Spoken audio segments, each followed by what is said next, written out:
Bonjour! Alors oui, on retourne encore une fois dans l'espace. J'avais dit qu'on allait ramper sous les océans et finalement on retourne dans l'espace.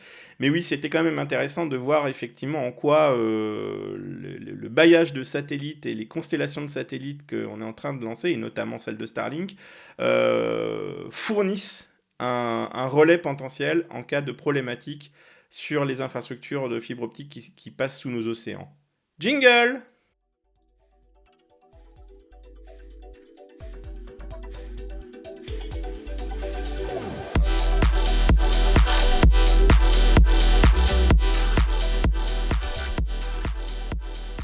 Alors, on retourne dans l'espace, hein, c'est parti, et donc on va essayer de voir en quoi l'espace c'est un plan B pour l'échange d'informations sur Internet, mais on va voir que, et on l'avait déjà un peu vu, hein, il y a certaines limites, mais de dire le câble c'est fini, l'avenir c'est dans le ciel, ouais, le raccourci va être un petit peu rapide, on va essayer de l'illustrer. Alors, la promesse des constellations satellites, il y a des arguments, hein. Le déploiement rapide, hein, quand il y a un problème, on l'a vu sur l'Ukraine en 2022, ça a été un proof of concept en temps de guerre de la transformation des connexions Internet via le réseau satellite et de la reconstruction rapide des communications Internet grâce aux satellites. Il n'y a pas de point d'étranglement physique, comme au fond des océans, puisque là, c'est des satellites qui tournent autour de la planète. Il y a forcément une meilleure accessibilité des zones blanches. Oui, le satellite va tourner autour de la Terre et puis forcément va balayer presque la totalité de la surface de la Terre. Donc en permanence, avec un réseau de satellites beaucoup plus important, on va couvrir la totalité de la surface de la Terre. Donc finalement, on s'aperçoit que ce plan B, c'est un plan B en cas de problème, mais c'est peut-être aussi un plan B là où on va pas aller faire l'effort d'aller mettre les infrastructures nécessaires à l'utilisation d'un Internet haut débit, on va utiliser potentiellement du satellite. Donc, ce plan B, il est pertinent. Par contre, il y a des limites et on a tendance à pas trop en parler. En tout cas, des sociétés comme Starlink, probablement qu'elles n'en parlent pas assez. Il y a les problématiques de latence. On ne fait pas ce qu'on veut, puisque forcément, il faut faire monter l'information jusqu'à l'espace et il faut la faire redescendre derrière, là où on a une fibre optique qui est à la vitesse de la lumière. Bah, ces latences, elles sont encore supérieures au câble. On est du domaine du 20-40 millisecondes versus 5 à 10 millisecondes pour la fibre optique. On a une énorme problématique, c'est celle de la dépendance à des acteurs privés et non régulés. Starlink, c'est l'exemple type. Je vous encourage à retourner voir la vidéo que j'ai pu faire sur le sujet. Et puis, il y a une vulnérabilité aux interférences. Il y a des potentialités de cyberattaque via les armes anti-satellites. J'avais aussi largement débattu de ce sujet. Je vous encourage à aller voir la vidéo. Pour être plus précis, cette vidéo, effectivement, elle est en 4, c'est une mini-série, elle est en 4 parties, un peu comme la mini-série que j'ai entamée sur les fibres optiques. Et elle s'appelle Starlink, Galileo Beidou, une nouvelle guerre des étoiles dans l'espace. Et le premier épisode, c'était les enjeux stratégiques. Et typiquement, c'est exactement le sujet que j'évoque dans ce segment de cette mini-série sur les fibres optiques. Alors, qu'est-ce qu'on avait vu quand même? On va essayer de faire un petit reminder du sujet. Qu'est-ce qu'on avait vu dans cette mini-série? On a vu que l'orbite basse, c'était déjà une zone de conflit, elle aussi, et qu'on est encore en train de montrer que l'échange d'informations sur Internet, c'est un enjeu géopolitique, stratégique, extrêmement fort, à tel point qu'il justifie des financements énormes pour en garantir le bon fonctionnement, mais que malgré tout, on y voit aussi les rivalités et les problématiques géopolitiques entre les différentes nations.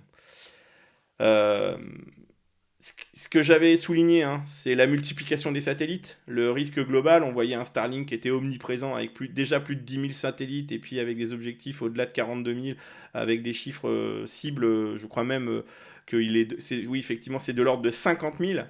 Ensuite, on avait largement parlé des problématiques du syndrome de Kessler et les conséquences en cas de collision et de réaction en chaîne qui rendrait toute orbite quasiment inutilisable. Et enfin, on avait regardé sur cet arc les problématiques sur les armes antimissiles, ce qu'on appelle les ASAT, les différentes initiatives qu'il y avait pu y avoir aux États-Unis, en Russie, en Inde et puis en Chine. Et puis, on avait vu ces aspects de militarisation de l'espace qui sont problématiques. on voit effectivement que c'est donc pas si simple que ça. C'est-à-dire, oui, on voit qu'il y a une vraie réponse et une vraie possibilité de plan B, mais par contre, c'est pas magique non plus de faire circuler l'information via des satellites.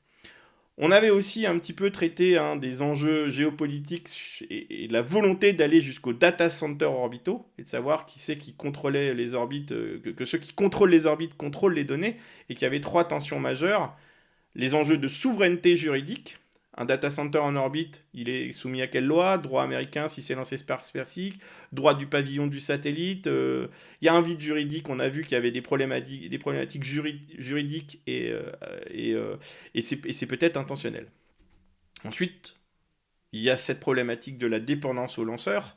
Aujourd'hui, 60% des lancements mondiaux dépendent de SpaceX.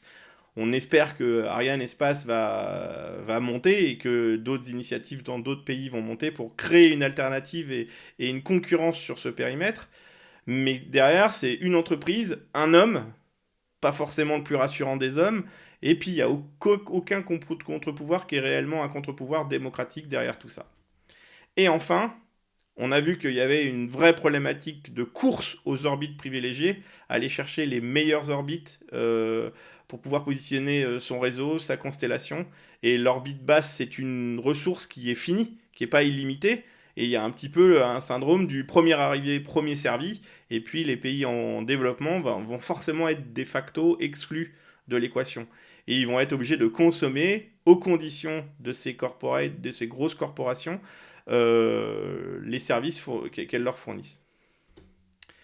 Donc, maintenant, si on essaye de regarder un petit peu de façon synthétique, câble versus satellite, on l'a vu, c'est pas un remplacement, c'est plus du domaine de la dépendance croisée, de la complémentarité, mais oui, plus une dépendance croisée. On va le regarder et essayer de le voir de façon tabulaire. Le câble sous-marin, les bénéfices, le débit massif, la latence extrêmement faible. C'est ce qui fait que pour le moment, c'est le moyen de communication Internet le plus utilisé et c'est celui qui, effectivement, est actuellement la réponse pour 80 à 95, 80 plus, encore que ça, de pourcentage du trafic sur Internet. Par contre, on a les problématiques qu'on a pu voir, les points d'étranglement et les choke points, les problématiques de sabotage physique et la fragilité aussi à certains événements de vie normale dans les océans, les bateaux, les ancres, les chaluts et ainsi de suite. On a vu qu'il y avait une énorme transformation qui s'était opérée et qui finalement a mis en œuvre un contrôle privé qui est devenu presque majoritaire. Il est croissant, mais il est presque majoritaire. Il est extrêmement majoritaire même. Et donc il y a des vraies problématiques. C'est pas forcément beaucoup mieux sur le spatial, c'est ce qu'on va voir.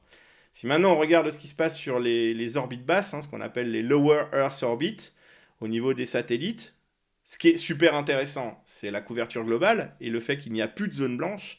C'est la résilience géographique globale.